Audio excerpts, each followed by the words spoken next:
Hi friends, welcome back to another mini blog. మీకు already చెప్పాను కదండి, ఆషాఢ మాసంలో మేము ఒక్కొక్క వారం ఒక్కొక్క అమ్మవారి గుడికి వెళ్తామని.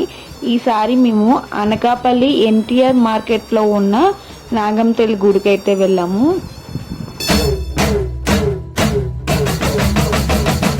నాలుగు దిక్కులే నువ్వే దిక్కని మొక్కే నాగమ్మ, నీ బంగారు కాంతుల చల్లని పడగల దీవెనలి అమ్మ.